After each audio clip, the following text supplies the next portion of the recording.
The Caped Crusader has his own book. Did you know that? Hello, welcome to Christy Grace Scarlet Pen. I am an author, creativity chaser, and book lover. Today I'm in a new location, and you also might notice some boxes around the edges of the frame. It's because I am currently in the process of packing up my house and moving. Yes, again. Do you know what? I recently found out something that I had absolutely no clue existed, and because I do mostly booktube content, this is the perfect place to talk about this. And with the new movie that has just come out, The Batman, it is also a fabulous time to talk about this and discover this just purely by total accident. Total and utter accident that I found this. But Batman, yes, that's correct, the comic book superhero or anti-hero, whatever you want to call him, has his own book. It is called The Batman Files. This thing is gigantic. This is so huge. This is huge. This book is so big, but there's a reason for it. You might also notice there are some library markings because that's where it came from, the library.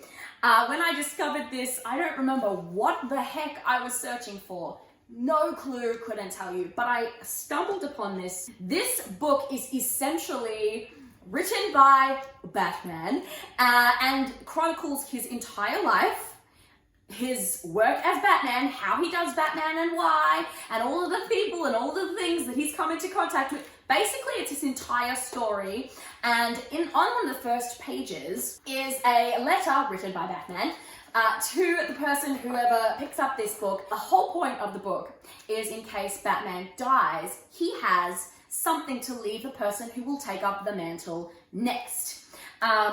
So yeah, let's look into it. I read most of it. I didn't read everything, I'm not gonna lie, because I sort of lost interest. It's really long, but if you can see, it actually is just, there's a lot of visuals in here.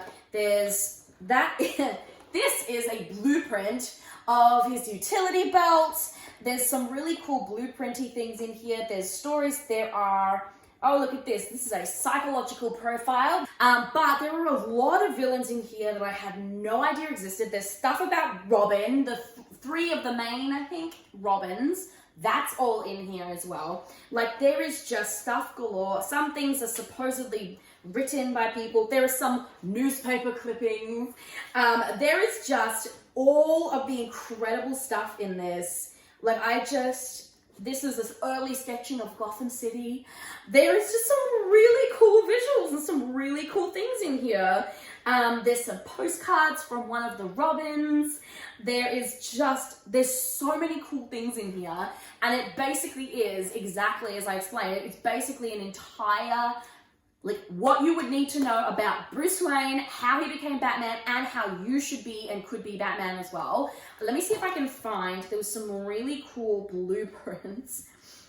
There's like this is amazing, I like this. This is blueprints of and early drawings of the Bat vehicles. There's a couple of different vehicles, Bat vehicles in here.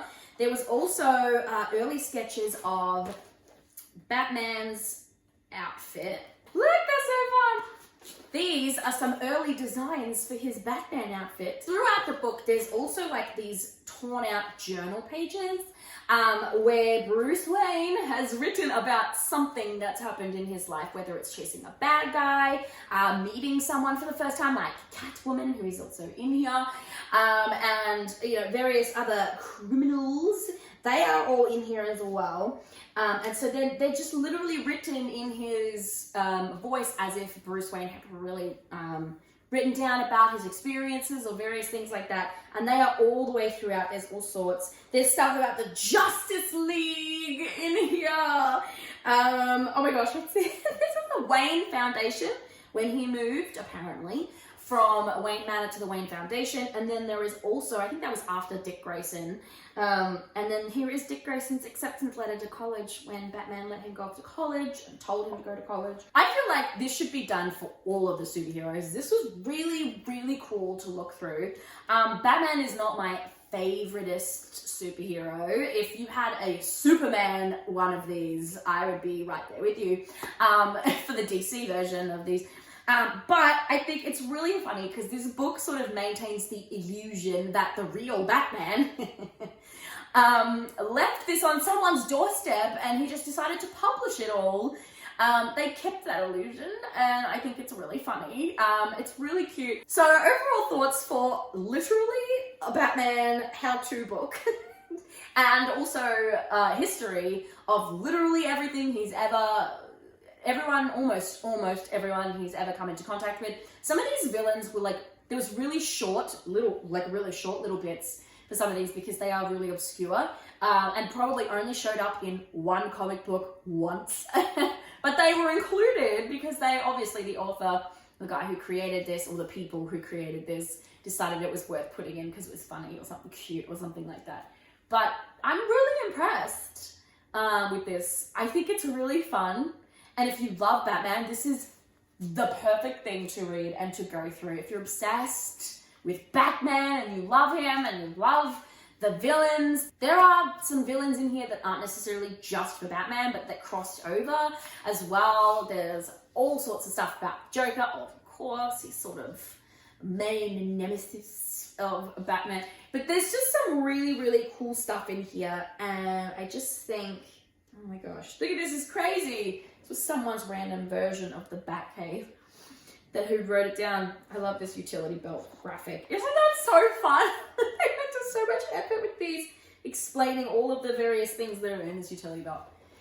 Anyway, so is this worth reading? If you like Batman, yes it is. If you're not super keen on Batman but you want to know all about him, perfect. And you like reading, yeah, it was a really fun thing to find. And again, with the new Batman movie, which has just come out, perfect. Perfect to look through, perfect to go on and discover all about Batman, maybe before you watch the movie, maybe after, you're curious more about him. Although I can't say, I don't know about the choice of Robert Pattinson Batman.